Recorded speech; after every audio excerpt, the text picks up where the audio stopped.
Ladies and gentlemen, welcome to episode 2 of Jordan and Drew, the Sports Crew, March 22nd. Here today, we got a modified format on the show. My name is Jordon Lawrenz. I am a freshman at the UWGB Manitowoc campus. Yes, I do live on campus. I've been doing play-by-play and color commentary for the past 3 years for C. Hafer Broadcasting for high school basketball and football games. Hopefully, a career in sports broadcasting. We'll see where that gets me. But I know right now, right here, I'm with the one and only Drew Skyberg. Yes, I am Drew Skyberg, and I'm a senior at Valders High School, and I plan to attend the University of Wisconsin-Milwaukee in the fall to major in finance and to minor in Spanish. All right, back to you. Beautiful. Got to have that minor in Spanish. Going to go far in life with that one. So if you haven't already subscribed on Apple Podcasts, be sure to do so. Leave that 5-star review. Really helps us out a lot. We got some good feedback for my UFC recap. I wanted to mention this. Even if you don't listen, or pardon me, even if you don't watch UFC, listen to the recap. Why not, right? You're on a car drive somewhere, you can just listen to it, hear me talk for about half an hour. It was, maybe I can get you into it. Maybe you can just listen to it. Why not? Hear some things. It's a fun, fresh thing to listen to other than your terrible rap music from point A to point B. So do that, give that a listen. Then we got our pilot. Then we've got episode 1. We've got our March Madness special where we filled out a bracket. And here we are for episode 2. So, Drew, we are flying through these things. I've been having a lot of fun. We're getting a lot of good feedback. What do we got going on today? So what we got going on today, we have a special guest. Robert Shimmick from EWC Boys Basketball is on for an interview, and we're going to do some trivia with him. We're going to talk EWC Boys Basketball. He's got a list of players to watch next year. We're going to talk best players from this past year. We got a lot to talk about with him, and it's going to be a treat. His page is phenomenal. I know we always give him praise, and he hears a lot of it, and rightfully so. So, yeah. He's been doing a lot of good things. And like you said, we're going to recap this season. We're going to talk about next season. It's going to be Drew versus Robert in trivia. I've got 5 questions. Each person is going to have 45 seconds to answer the questions. I'll have a tiebreaker if needed. Robert will go first. We'll have Drew leave the room. We'll explain all this again once we got Robert on, but it's a modified format. This week on the show, we're just doing on this day in history. Then we're getting right to that interview because we've got a lot of things to talk about, as Drew said, and we want to fit it all in. And we don't want this to be an hour long. So let's get right to it. On this day, the date, March 22nd, 2001. Let's go back on this day in history. Let's go back to 1903. The New York Highlanders tickets first go on sale. For those of you who are unaware, including myself, because I didn't even know this, that is the New York Yankees. The Yankees used to be known as the Highlanders. Their tickets first went on sale back in 1903. And Drew, it's good to see Brewers tickets back on sale for this season. I'm super excited for that. And yeah, just to change subject a little bit, we're hoping to get some tickets. We'll see how it works. By when this airs, we'll know if we'll have tickets or not.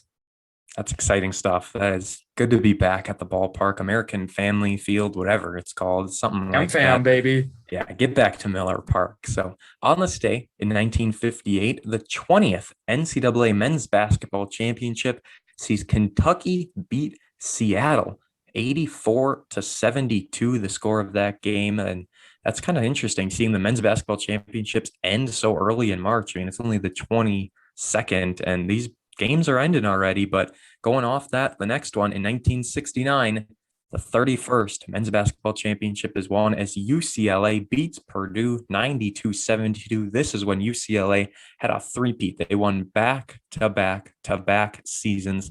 Lou Alcindor won Most Outstanding Player for the 3rd consecutive year. Absolutely crazy. UCLA was a powerhouse back in the day.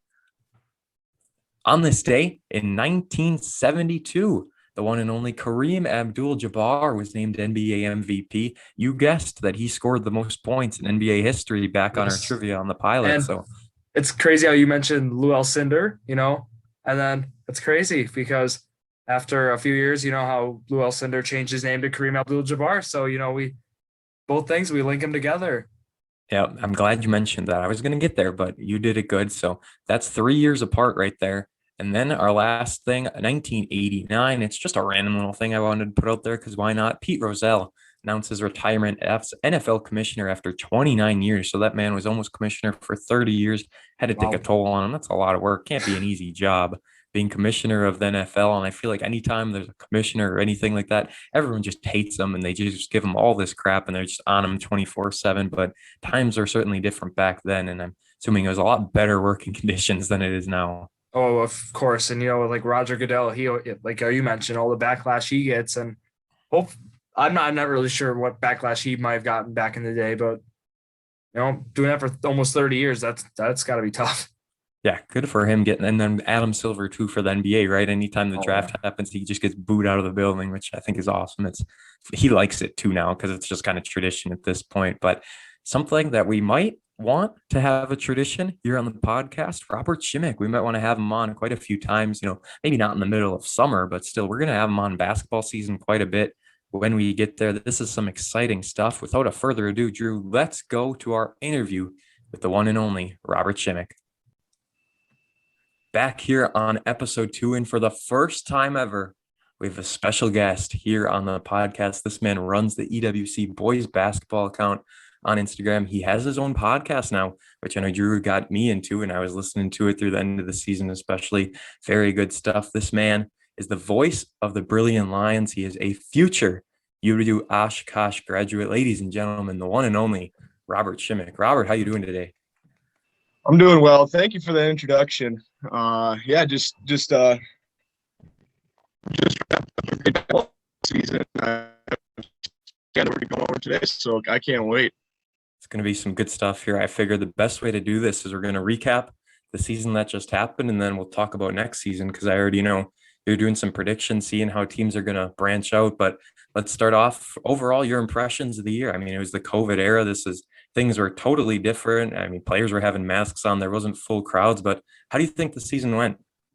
I think it went all right. Like, obviously, you had some teams like Falls, I think New Holstein, and there might have been Chilton. Might have been another team in there that had to quarantine for a bit. But at the end of the year, every team was playing. Every team was healthy in the playoffs. And really, at this time last year, that's really all you could have asked for, everybody being healthy in the playoffs. And I think, the last, I'd say 3 weeks of the season really for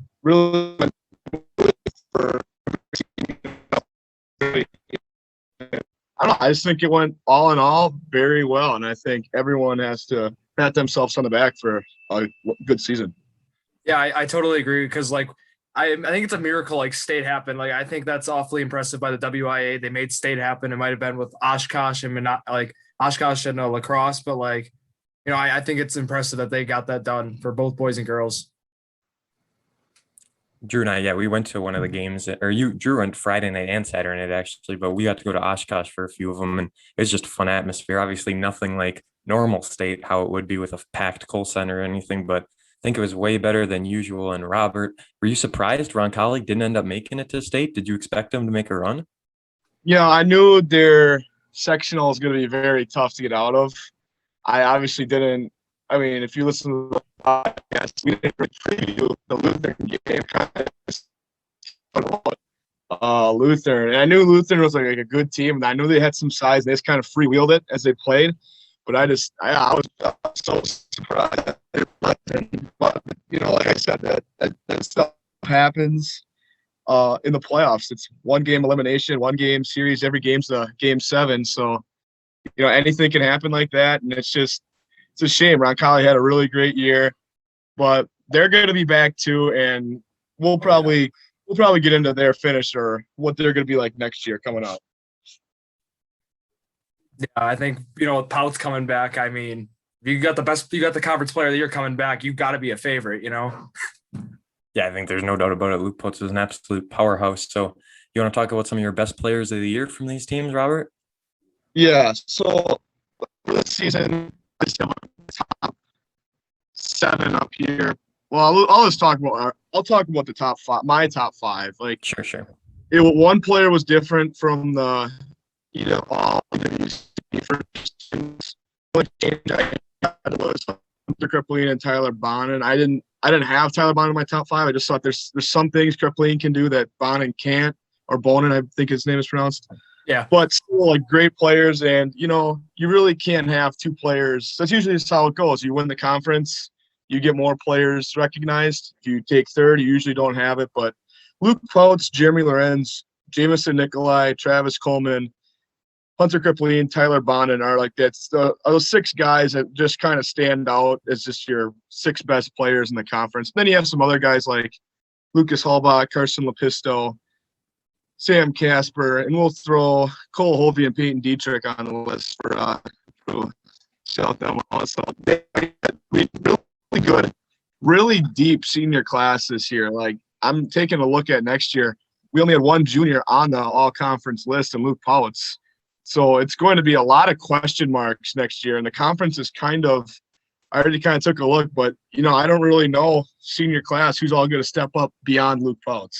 Yeah, you are completely right. There's a lot of turnover in the EWC for these next few years because now with a lot of guys who were great these past few years, now they're all graduating. Now we got to have a new players step up. And other than Powitz, yeah, you're right. Someone's got to step up. Yeah, and looking at that EWC first team, like we obviously mentioned, Luke Powitz will be a senior next year, and then you got Jeremy Lorenz, he's coming back too. But otherwise, Nikolai, Coleman, Bonin, they were all seniors, and all the second team as well. Halbach, Kreplin, Lepisto, Dietrich, Daffner, all of them are seniors. So I mean, like you guys are saying, there's just a lot of old players who are gone now, basically, and we're just going to have to see who steps up in these teams. Luke Powitz and Roncalli, you think they're the favorites so far next year for conference, Robert? Actually, I had to give it, and everyone, I'm sure I'll have people coming at me saying I'm biased, but right now I have Roncalli finishing second, and I have Brilliant finishing first. I just think the jump that Lorenz can make from his freshman year to his sophomore year, I just think he has a lot more potential than what he showed this year. He has the potential to be a great shooter, but he's never really – that part of his game never really has taken off yet. And he's going to get stronger and more dominant and handle the ball. There's everything in his game he can improve on still, and I see him improving. And you just got so Powitz and Lorenz, those two will kind of cancel out, but then I just think Brilliant has a few guys like Caden Holly, Parker Braun, who's Mason Banky. Those all guys who are up there in points per game around that 8-point mark. They can all make a big jump next year. This was their first season on varsity. And I just think Brilliant kind of has a group of their third and fourth best players. But I definitely think it's Brilliant and Roncalli in the top 2. And then I think it's Keel Valders in the next 2. And then beyond that, it's just I can't rank the bottom 4 teams because I just think there's nothing returning from really Two Rivers, Falls. Falls has maybe 1 or 2 guys, but New Holstein they got Henry Schnell back. That's about it. And Chilton, they don't have much back either. So I think it's pretty top heavy next year between Brilliant, Roncalli, Valders, and Keel. And then other than that, I think, not saying those 2 teams shouldn't be, or those 4 teams shouldn't be overlooked, but I do think it's kind of 2 tiers in the conference. Yeah, and I'm totally with you on that. I think that Roncalli and Brilliant, I think they're that top 2. But there's always Valders and Keel. They could possibly sneak up into that 2 or 3 spot. And I think other than those top 4, I think really like we just said, the bottom 4. You really can't they'll probably just mix around in the bottom tier. But yeah, I'm totally with you on that. I think one of the most exciting parts about high school basketball in general is just this fact for here. We're not sure what's going to happen next year because you only got guys for 4 years. Once you're a senior, you're gone, and then the teams just reshuffle. But that's the exciting part, is seeing how they rebound, seeing who else can step up and get into that role. And Drew, I know you're a big Valders guy. We were talking about they might have a big 3 next year in a way, with Cole Hovey, Jackson Olsen, and Trey Schneider. Could possibly be dangerous if those 3 can get themselves going. Yeah, I'm totally with you. Trey's coming up as sophomore. He's going to be a sophomore. He started the year on JV, which is crazy because at the end he's playing varsity minutes and in play even against Southern Door in the regional semi. He was playing minutes in that game, and it's you got him coming back. Jackson kind of had a down year compared to his freshman year, but it's still Jackson Olsen. You still got a unicorn on your team. And then you also got Cole Hovey was honorable mention this past year. I mean, he averaged 10 points a game, and I think if he fixes, he's got some mistakes in his game. If he cleans up the turnovers and he's more aggressive, I think they could possibly sneak up to that 2 spot. Any other things, Robert, you want to wrap up from this season or talk about for next season?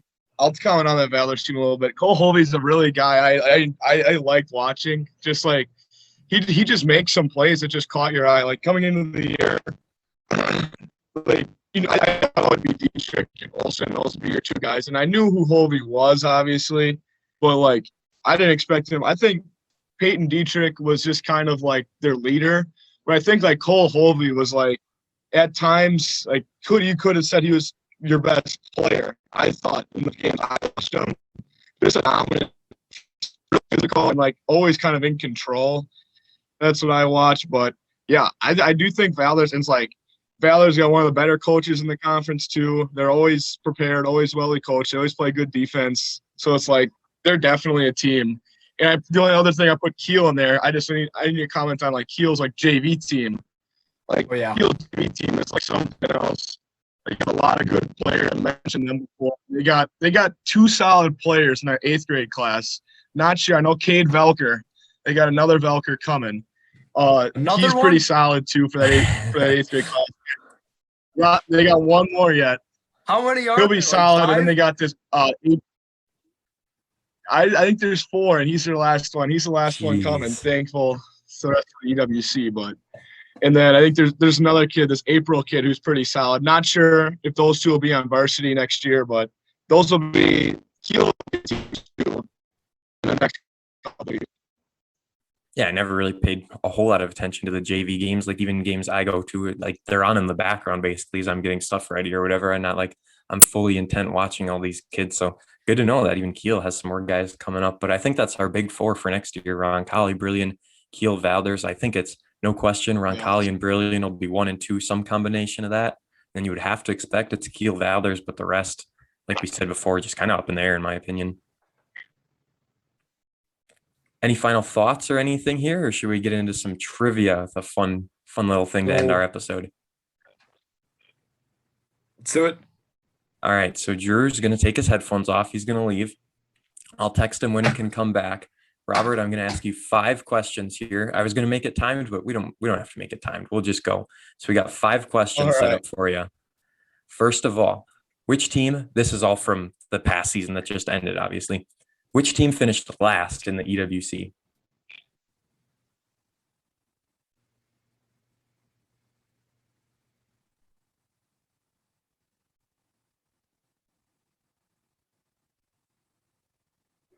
Yeah, you got cut out. Oh, sorry. Which team finished last in the EWC?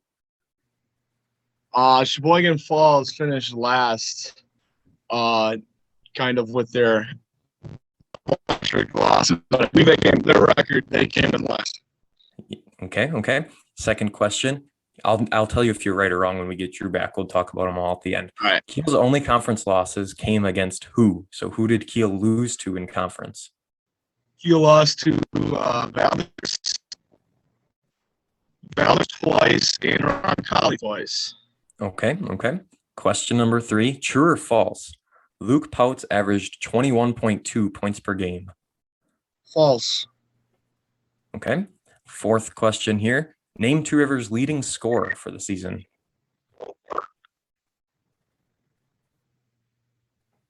Believe it was Cam Daffner. Yeah, I think it was Cam Daffner. Peterson might have got close, but I think Daffner was like 14.2 and Peterson was like 13.9 maybe in there. Yep, that was their 1-2 combo. So we'll see if you got that right. And then our final question, New Holstein, who was their first conference win against? So who did New Holstein first win their conference game? Who's their first conference win? That would have been Brilliant. All right, so you got those done. I will let Drew know he can come back. So 5 questions done. We'll get Drew back on here and we'll see what he's able to do. In our first 2 episodes, we just did like random trivia for like NBA and stuff like that. We did NBA all-time statistics. He went 3 of 5, and then NFL MVP winners. He went 3 of 5. So we'll see what Drew can do here today. Welcome back, Drew. Thank you. Do I get to hear what he got? No, not yet. We're gonna go over it all at the end. All right, here we go. And it's not timed anymore. I decided we won't time it. We'll just go at it. Sounds good. So, first question: which team finished last in the EWC? Sheboygan Falls. Okay. Next question, and obviously you know this, but this is all from last season. What happened? Just wanted to specify. Kiel's only conference losses came against who? Valders. 2 from Valders, 2 from Roncalli. Okay. Next question. True or false? Luke Pouts averaged 21.2 points per game. 21.2? Yep, true or false? He averaged false. I'm 20. gonna say it was like 20.2. Okay. Next question. Name Two Rivers' leading scorer for the season. Cameron Daffner? Okay, that's that one. And then our final question. New Holstein's first conference win came against? Burleighan. Okay. Final answer? Yeah. All right. So after everything, both of you went a perfect 5 of 5. We have a tie Good on our stuff. hands, but don't worry. I've got a tiebreaker question. So this is going to be a number. All right. We're going to have Robert answer first, and then we'll have Drew answer. Drew, text me right away, and then we'll have Robert answer after. So Robert, I'll let you know when you answer. I'll have Drew text you All right. first. That way it's fair. So tiebreaker question, I'm asking for a number. Give me the total number of points in Roncalli's first conference game. Total number of combined points between both teams. Did we get to hear who they played? Nope. Ah. Just in their first conference game. Wait. Oh yeah. Oh, I know who they played. All right. Yeah. Okay. Ah, come on. Okay, wait. Do we want the combined total between both teams, or do we want? Yes, between both teams. Oh Lord. So expecting a bigger number here, not like 40 or anything. Once I get this, I'll let you know when you can go, Robert. This is a toughie. Is that your answer right here? That's my final answer. Okay, so I have Drew's answers in. Robert, what is your answer? Well, I remember Roncalli's first game was against Brilliant of the season, Okay. so that would have been their first conference game. The score was like mid-60s to mid-50s. For some reason, I think Brilliant had like 52. I don't know. I'm gonna say it's like 116. 116 is my answer. All right. Drew's answer was 115. So we are very, very close. And Robert, you were basically spot on. All right. Roncalli ended up beating Brilliant. It was 65 to 53. So 118 was the answer. That means by 1 point, Robert Chimmick has won our EWC boys basketball trivia. What an honor, Robert Chimmick. Wow. Huge win. Just edging it out. Yeah, I mean, I'm kind of lucky they played Brilliant. I remember that game pretty fondly, so kind of lucked out there. But no, that was a lot of fun. Right. We tried to make it as entertaining as possible. Trivia is always our favorite segment, and good thing I had the tiebreaker ready. I didn't expect 5 of 5 from both of you. Yeah, I mean, I was 1 point off, of course, I had to lose by a point, but I lost to Mr. EWC basketball himself. So at the end of the day, big whoop. Lots to the best on a buzzer beater. So yeah, basically that's everything. Robert, anything you want to shout out? Your Instagram, your podcast, let everyone know. Yeah, no, I believe my name's basically EWC_basketball on Instagram, and same as on my podcast. I'm pretty sure we're done for the year, but next year I'll continue to post on other platforms. But for that now, it's just on YouTube, EWC basketball. And I've been thinking, I might be sending out a poll around the end of summer. I'm thinking about maybe adding football to the EWC page. Oh, that'd be fire. Sure, but I would like that. I have thought about adding a football for the EWC just because it's a little easier than baseball or track or some other sports because it's a pretty team sport. So look for that. And I'll send out a poll and we'll let the fans decide. But maybe look for that might be a little sneak peek. It's something I'm working on. Yeah, the inside scoops here on Jordan and Drew, the sports crew. How about it? And I think football is a lot easier too, because there's only one game a week. So Like it's not a ton Yeah. of stuff to keep up with. Season isn't that long. So I think that would be nice as long as you get a nice following with it. I would certainly like that. Drew, what do you want to shout out? Well, I got my Twitter, DrewSky160. I always shout out, so follow me there. I've got my Twitter, Jordan_Law_PXP. So that is that. Robert Shimmick, our first ever guest here. Thanks for coming on, Robert. Big trivia champ. I'm sure sometime in the future, either before the basketball season, during the season, I'm sure we'll have you on sometime again. And if we do get you doing football, we'll definitely have you on for that as well. Yo, let me know. I'll come on whenever you guys want. Thanks for having me today. Yeah, not a problem. It was a ton of fun. And that wraps up episode 2 here. Thank you all for listening. Don't forget episode 3 will be right back here Monday morning. Per usual, subscribe on Apple Podcasts. Leave that 5-star review. Other than that, thank you for listening to episode 2 of Jordan and Drew, the Sports Crew, the perfect podcast for you.